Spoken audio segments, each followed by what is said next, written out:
9 more videos, and then I get to go back to my classroom. I'm so excited.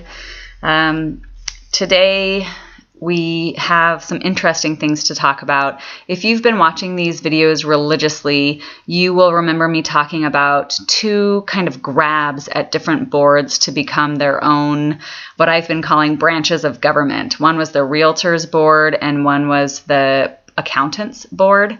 And we got House Bill 363 and House Bill 582 back from the Senate today with amendments, and the Senate had pretty much fixed it.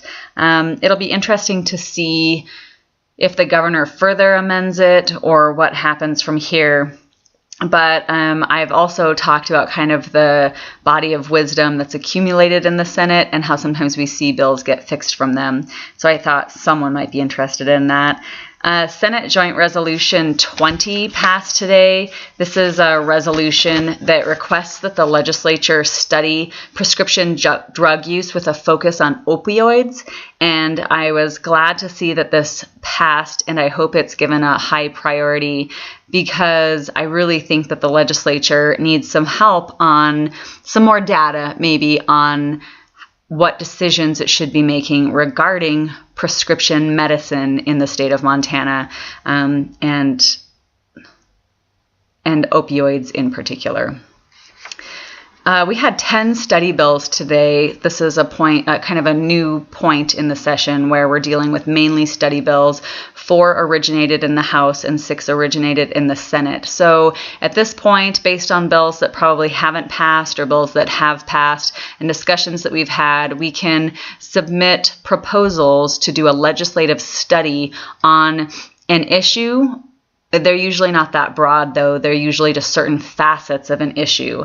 And if they pass, then it's my understanding that we will all get together and rank which one of these resolutions and studies we think is the most important, because we then have to decide which of all of these studies we want to actually dedicate time and money to. And so that'll be one of the last decisions that we make before we leave, I think. We had a blast motion today on a Senate bill that we had in Business and Labor, Senate Bill 195. This is the bill that says that your employer cannot ask you for your Facebook or your personal email password.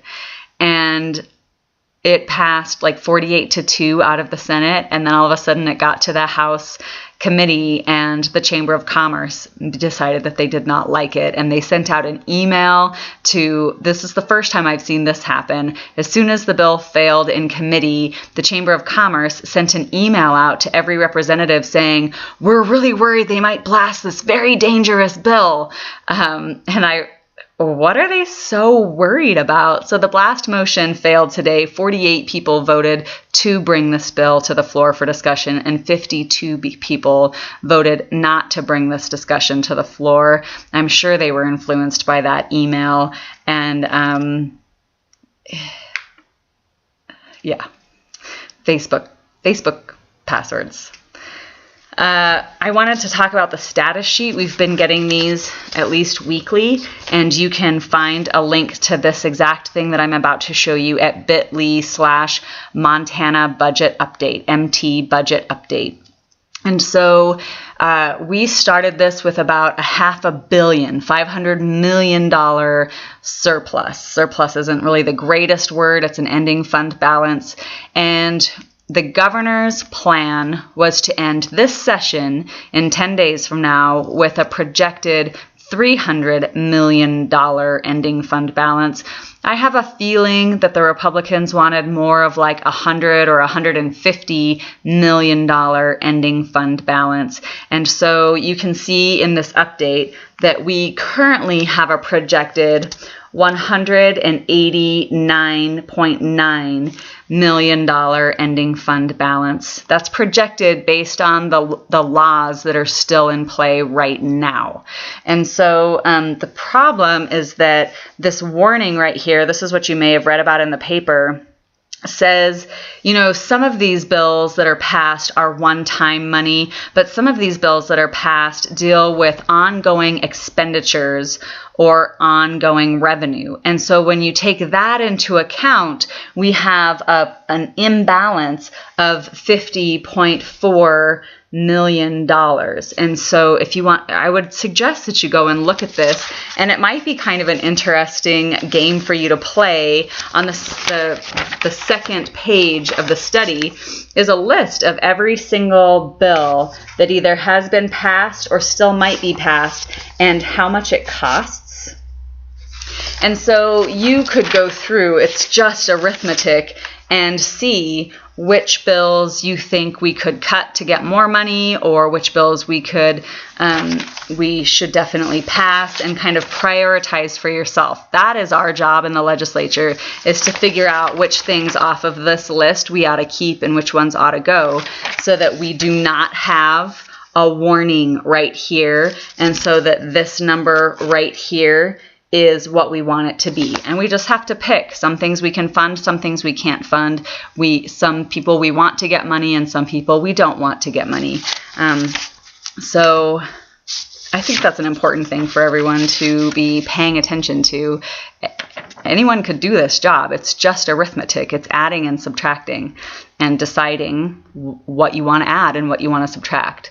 In Human Services today, we met just to take executive action on the Medicaid Expansion bill that we heard on Monday. And this should not be called Medicaid Expansion anymore.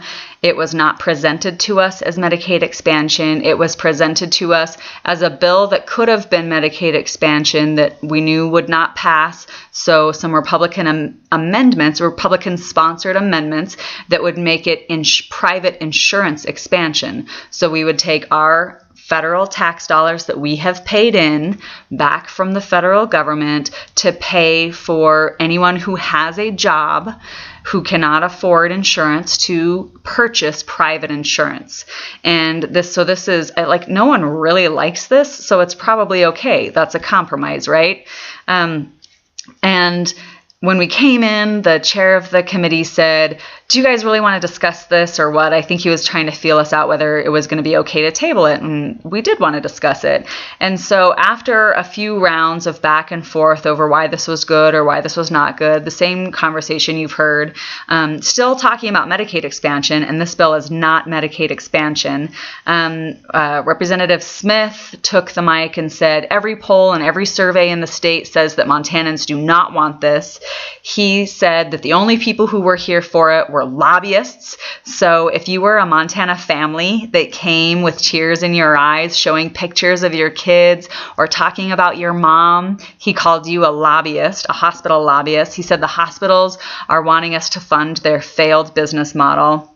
And then our vice chair, Representative Pease Lopez, was about to move the Republican-sponsored amendments because that was the request of the sponsor and the request of the Republican senator that we vote on this bill with these amendments.